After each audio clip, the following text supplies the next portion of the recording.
Marcus had nothing. No home, no family, no one waiting for him anywhere. But when he saw two Hells Angels bikers shove a little girl to the ground, he didn't hesitate. They beat him until his lungs burned and the world blurred, yet he still dragged himself back between them and her. When Lieutenant Jack Carter, a Navy SEAL, learned that a homeless boy had taken a brutal beating protecting his daughter, something shifted in the night. The streets went quiet. Then came the low growl of a K9 and the sound of a military engine cutting through the dark. Marcus opened his eyes to blinding headlights and heavy boots stopping inches from his face. Jack stepped forward, voice calm but lethal. "Who touched my daughter?" What happened next wasn't revenge. It was something far more powerful, and no one saw it coming. If you're new here, hit subscribe right now, because this story will change the way you see courage, justice, and the quiet miracles that still happen when God moves through ordinary people. Cold air pressed low over the small American town, wind threading through narrow alleys like a restless whistle, carrying the smell of oil, wet concrete, and something forgotten. Lily Carter ran faster than she should have.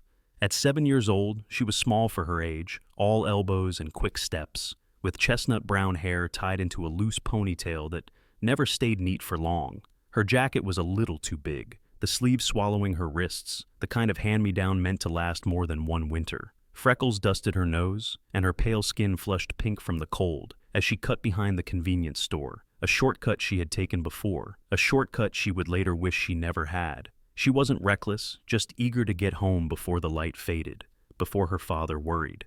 The alley swallowed sound the moment she stepped in. Trash bins lined the brick walls like silent witnesses. The laughter came first, low and rough, not playful, not kind. Lily slowed, then stopped. Derek Viper Kane leaned against the wall, as if he owned it. He was tall and broad-shouldered, his body wrapped in a black leather biker vest marked with faded Hells Angels patches. His shaved head gleamed under the dying light, and a thin scar cut through his left eyebrow, giving his already sharp features a permanent sneer. His arms were thick with muscle and inked with old tattoos, skulls, flames, names half scratched out. Viper smiled the way men do when they enjoy being feared. Beside him stood Travis Knuckles Holt, shorter but heavier, his neck thick, his beard untrimmed and patchy, curling dark against weathered skin. Knuckles had the kind of face that looked permanently annoyed, small eyes set deep beneath a heavy brow. His knuckles were scarred and swollen, the hands of someone who solved problems with force and never apologized for it. "Well, look what wandered in," Viper said, stepping forward. Lily tried to turn, but Knuckles moved faster. He grabbed the strap of her pink backpack and yanked it hard. Lily fell backward, the impact knocking the air from her lungs. Her crayons spilled across the concrete, bright colors skidding uselessly into grime. Her small doll bounced once, then landed face down. "Please," Lily whispered, scrambling. Her voice shook, thin and fragile. "Please stop." They laughed, not loud, not wild, just enough to let her know they enjoyed this. Marcus Reed heard the sound before he saw anything, a cry cut short, the kind that didn't belong to adults who fought back. Marcus was 12, though hunger and cold had carved him thinner than his age should allow. He had sharp cheekbones and dark hair that fell into his eyes no matter how often he pushed it back. His clothes were mismatched, an oversized hoodie, torn at the cuffs, jeans worn pale at the knees. Dirt stained his hands permanently, but his eyes were alert, gray-blue, and too serious. The eyes of a boy who learned early that the world did not pause for children who were alone. Marcus had been sitting near the dumpster, saving half a stale sandwich for later. He didn't think. He moved. "Hey!" he shouted, his voice cracking but loud enough to cut through the alley. Viper turned first, amused. Knuckles looked annoyed, like a man interrupted mid-entertainment. Marcus stepped between them and Lily, spreading his arms as wide as they would go. He was smaller than both men, thinner, his shoulders narrow, but his feet planted firmly. He could hear Lily crying behind him, could feel her fingers clutching the back of his hoodie like it was the only solid thing left in the world. "Leave her alone," Marcus said. His heart pounded so hard it hurt, but his voice held. "She didn't do anything." Knuckles snorted. "Move, street trash." Marcus didn't. He remembered another alley, another time, years ago, older boys laughing while his bag was dumped into a puddle, while people walked past pretending not to see. No one had stepped in then. That memory burned hotter than fear. Viper hit him first. A sharp punch to the jaw snapped Marcus's head sideways. White flashed behind his eyes. He tasted blood immediately. He staggered, nearly fell, but stayed upright. Lily screamed. The second punch came faster. Knuckles kicked Marcus in the ribs, the impact knocking him down. Concrete scraped his palms. Pain exploded through his chest, but even as his body curled, Marcus pushed himself back up, dragging air into lungs that felt like they were tearing. He crawled forward, wedging himself back into place, shaking, stubborn, unmovable. "Don't!" Lily sobbed. "Please don't hurt him." Marcus didn't look back. If he did, he might break. He stared at their boots, at the cracks in the concrete, at anything that kept him upright. "You want her," he rasped. "You go through me." Viper laughed softly, but his eyes darkened. Knuckles lifted his foot again. The alley closed in. Shadows, stretching long. Marcus knew he couldn't win. He knew this might be the moment he stayed down and no one remembered his name. But right now, he mattered. Right now, his body was the only wall between cruelty and a child. And so, the storm fell harder. The blows didn't come all at once. They came with rhythm, like a lesson being taught by men who enjoyed repeating themselves. Viper's fist snapped Marcus's head sideways again, while Knuckles followed with a kick meant to remind him where he belonged, on the ground, unseen. The sound of boots against concrete echoed down the alley, sharp and final, as if the space itself approved of violence. Marcus fell hard, the world tilting, his cheeks scraping grit and glass. For a breath, just one, he stayed down. His chest burned, each inhale shallow and ragged, ribs screaming in protest. Then he heard Lily again, small, broken, frightened, and something older than pain pulled him forward. Marcus pushed up on shaking arms, knees slipping, fingers numb, until he wedged himself back between her and them. "Stop!" Lily cried, her voice cracking like thin ice. She clung to the back of Marcus's hoodie, her hands tiny, knuckles white, as if letting go would mean disappearing. Marcus coughed, a wet sound, blood warming his mouth. He swallowed it back and forced the words out anyway. "You want her," he said hoarsely, lifting his head. "You go through me." For a moment, even Viper seemed impressed. He tilted his head, studying Marcus the way someone might examine a stubborn lock. Up close, Marcus could see the fine lines around Viper's eyes, the faint tremor of old anger that never quite left his face. There was history there. Too many fights, too many nights proving something to people who no longer remembered why. "Hero complex," Viper muttered, then smirked. "Street trash playing night." Knuckles didn't bother with words. He stepped in and drove his boot into Marcus's side again. Pain flashed so bright Marcus thought he might black out. His body curled instinctively, but even then, he twisted back into place, one arm stretched wide, the other braced against the wall. He felt Lily press closer behind him, felt the warmth of her through the cold. Knuckles leaned down, breath heavy with cigarettes and old beer. "I told you to move." His voice was low, irritated, like Marcus was an inconvenience rather than a human being. Marcus didn't answer. He focused on staying upright, on the simple act of breathing. He thought of nights under bridges, of hunger gnawing so deep it felt like it might hollow him out, of people stepping over him like he was already gone. If he moved now, if he gave them this, then all of it meant nothing. Viper stepped back, rolling his shoulders. "Finish it," he said lightly. Knuckles lifted his foot again. That was when the alley changed. At first it was barely noticeable, a vibration more felt than heard, a low hum threading through the ground beneath Marcus's cheek. It wasn't the wild roar of motorcycles racing for attention. This sound was controlled, measured, heavy, like something built to move through chaos without announcing itself.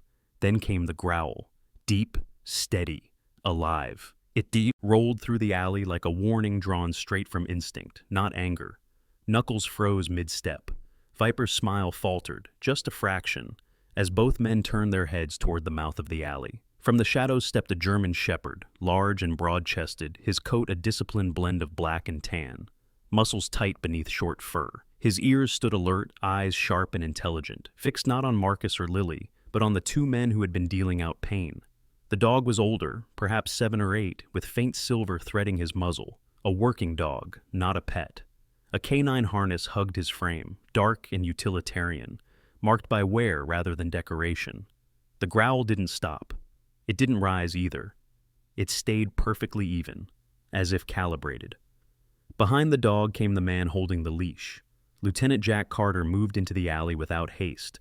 He was tall, lean, built like someone who had learned efficiency the hard way. His hair was cropped short, dark with gray at the temples, his jaw squared by years of discipline and decisions made under pressure. A close-trimmed beard shadowed his face, emphasizing sharp cheekbones and eyes that missed very little. He wore a simple jacket, no insignia visible, but his posture alone marked him as military, controlled, balanced, ready.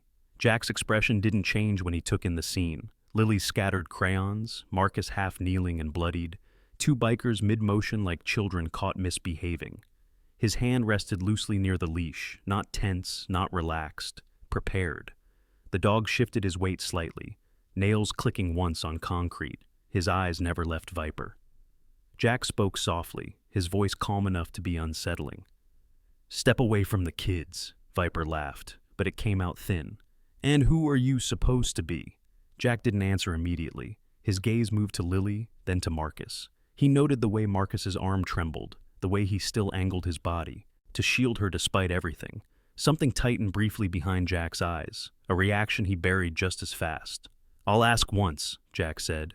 "Step away." Knuckles hesitated. He knew dogs. He knew that sound, the kind that meant training, not bluff. He took a half step back. Viper noticed. His jaw tightened. "You think a dog scares us?" The German Shepherd let out a single sharp bark, controlled and precise. Lily flinched. Marcus didn't move. Jack's voice dropped lower. "Last chance." For a split second, the alley balanced on a knife edge. Then Knuckles cursed under his breath and backed away fully.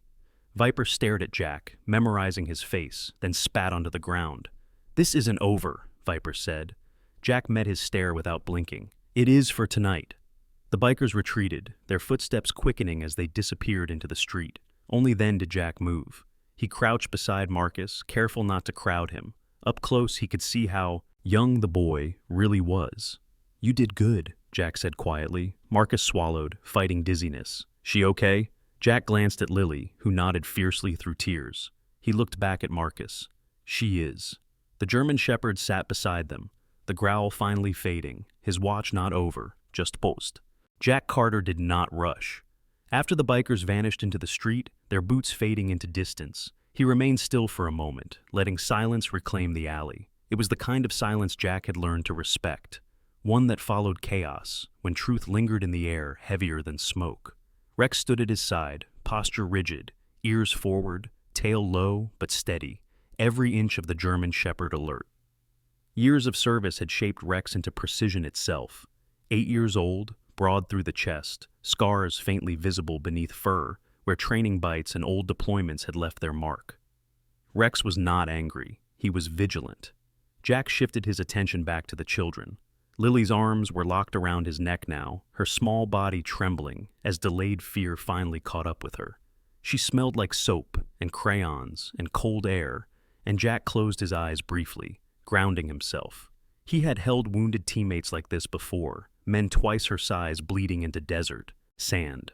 Holding his daughter hurt more than all of it combined. "You're safe," Jack murmured, his voice low, even. "I've got you." Lily nodded against his shoulder, but did not loosen her grip. Her eyes stayed fixed on Marcus. Marcus lay slumped against the brick wall, half on his side, half upright through sheer refusal to collapse. His breathing was shallow, uneven, every inhale a visible effort. Jack crouched down in front of him slowly, making sure not to loom. From this distance, Jack could see details he'd missed before. The bruising already darkening along Marcus's jaw, the raw scrape across his palms, the way his ribs hitched awkwardly under his hoodie. The boy's face was narrow, still soft with youth, but his eyes carried a guarded steadiness that didn't belong to 12-year-olds. "You hurt bad?" Jack asked. Marcus nodded once, then shook his head like he didn't want to admit it. "I'm okay," he said automatically, then coughed hard enough to make his shoulders jerk. Jack recognized that reflex instantly.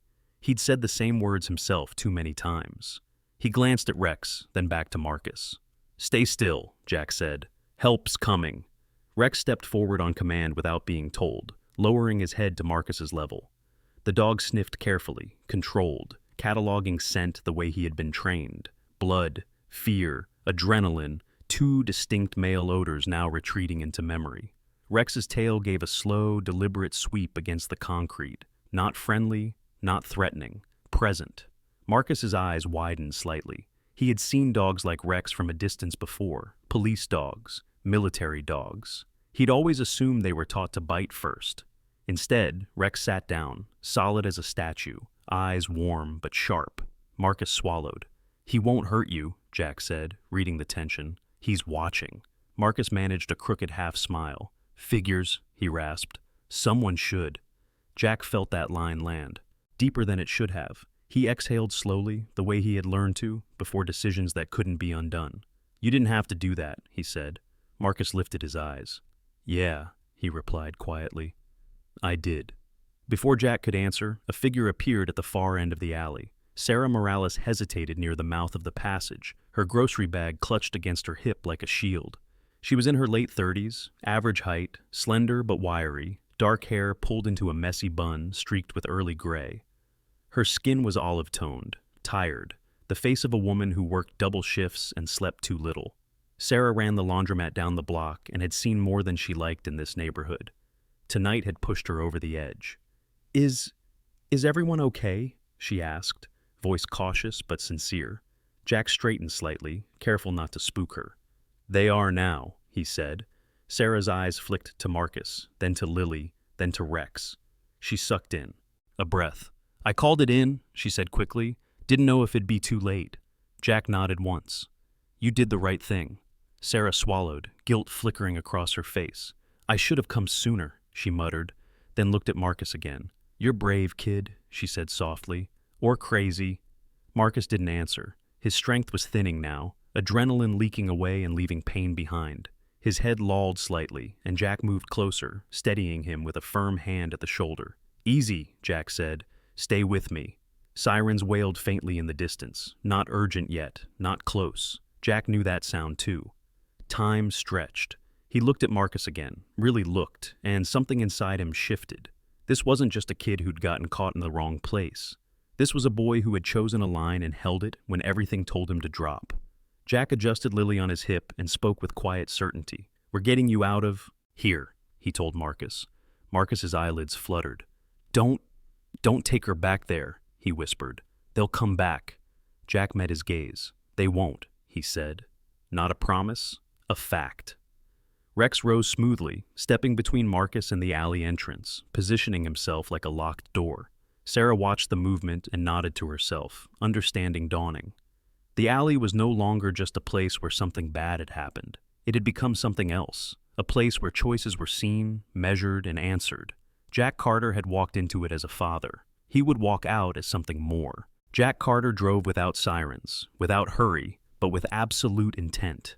The truck moved through side streets and industrial back roads, places the town forgot after sunset. Marcus drifted in and out of awareness in the passenger seat, every bump sending a quiet jolt of pain through his ribs.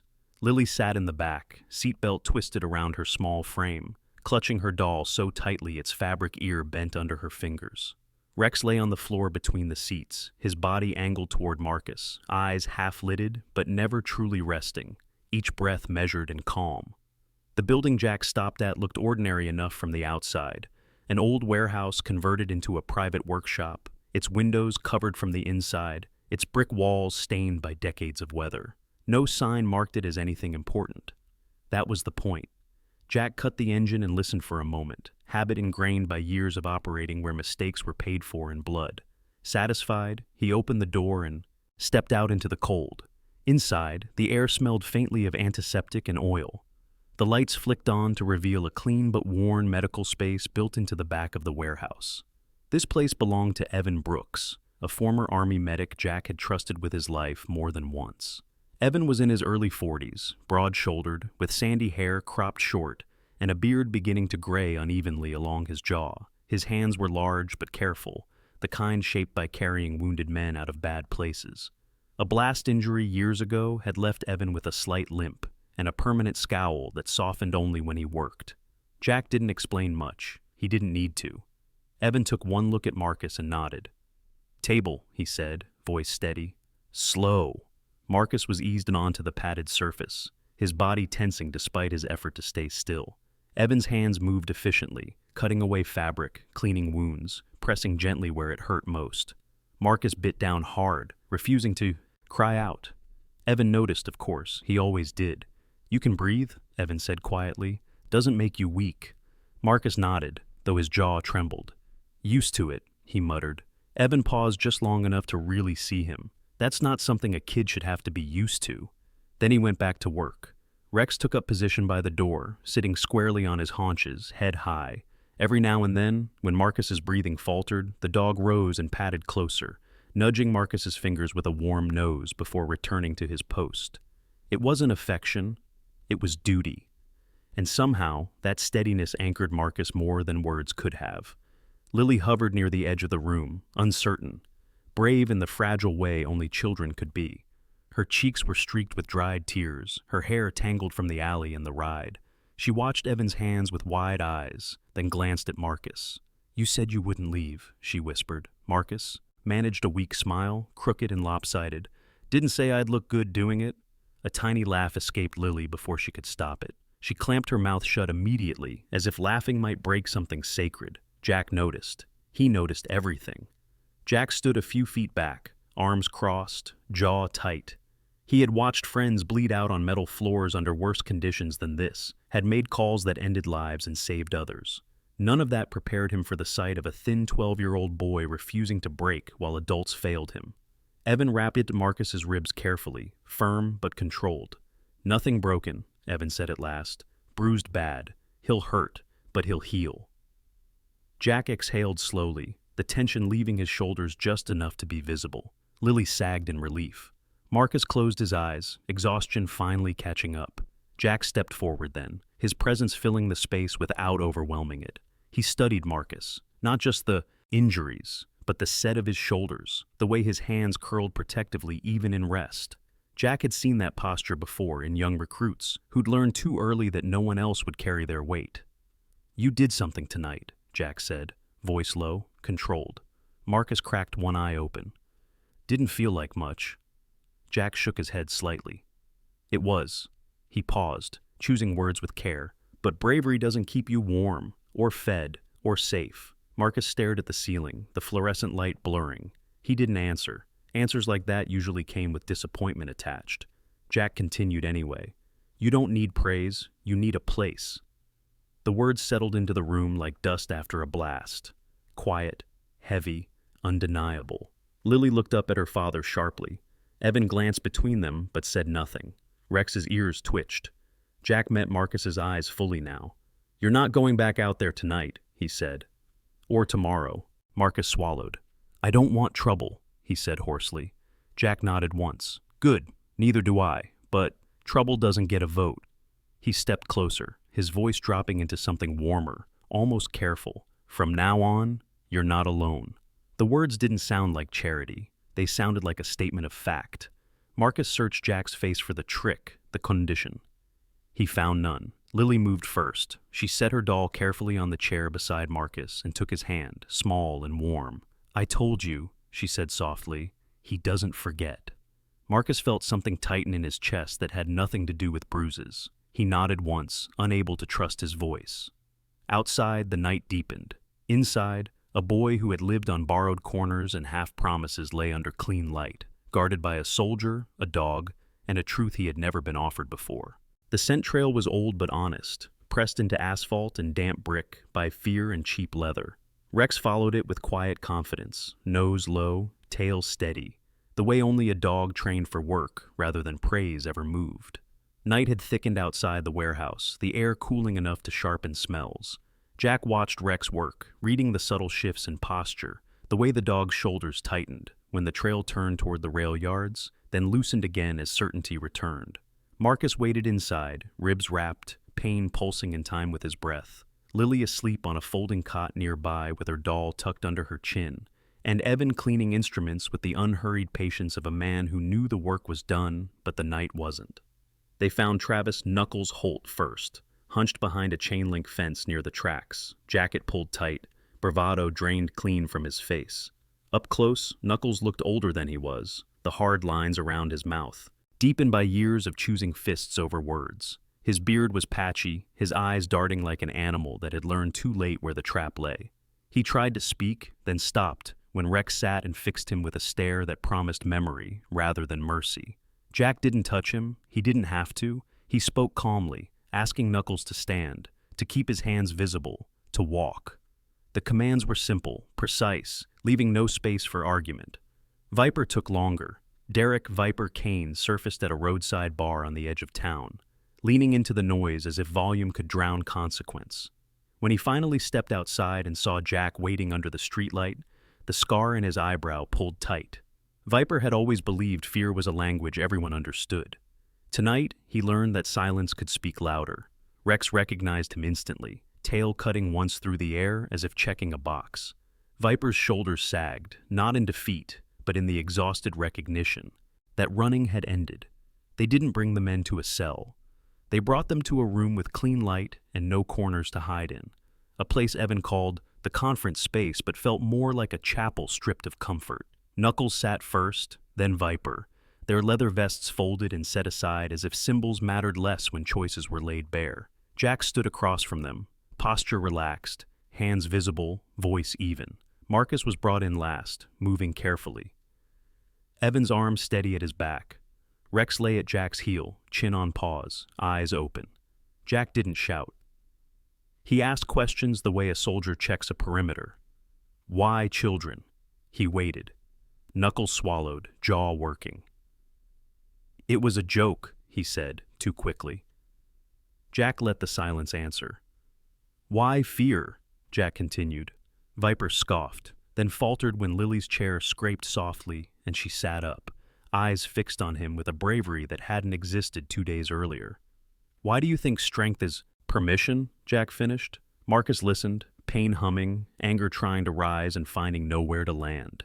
He remembered the boots, the laughter, the moment he'd almost stayed down. When Jack finally looked to him, inviting his voice without forcing it, Marcus surprised himself. Don't hit them, he said, quiet but clear. Not like they hit me. The room held its breath. Evan paused mid-step. Knuckles blinked, confused. Viper frowned, as if insulted by mercy. Marcus went on anyway, words shaped by nights no one had stood up for him. If you break them, they just break someone smaller later. Make them fix what they broke. Jack considered it, eyes moving from Marcus to Lily to the two men who had chosen fear because it felt easy. He nodded once. Then listen, he said. The consequences were laid out with the same care as orders before a mission. Community service every weekend at the soup kitchen on Maple, supervised by volunteers who would see their faces and remember their names. Cleanup crews around the elementary school and the alley they'd turned into a hunting ground. Repairs paid out of their own pockets. Lily's backpack, the doll's torn seam, the brickwork scuffed by boots. A public apology delivered without theatrics, spoken plainly, recorded only by memory. And a final warning, spoken without heat. Touch another child, and words would end. Knuckles nodded again and again, relief mixing with humiliation. Viper stiffened, pride bristling, then deflated when Rex lifted his head and watched, not threatening, just patient. The apology was awkward, rough-edged, but real enough to land. Lily listened, chin up, fingers laced through Marcus's. When it was done, Rex yawned, a great unceremonious stretch as if to say the work had reached its natural end. Jack walked them out without escort, trust offered like a test rather than a gift. He returned to the room where Marcus sat, exhaustion finally heavier than pain. You chose the harder road, Jack said. It doesn't end tonight. Marcus nodded. He knew that already. Lily squeezed his hand. Outside, the night loosened its grip. Inside, something steadier took root. Justice measured not by blood spilled, but by futures redirected. Sometimes the miracle doesn't come as thunder from the sky or light breaking through clouds.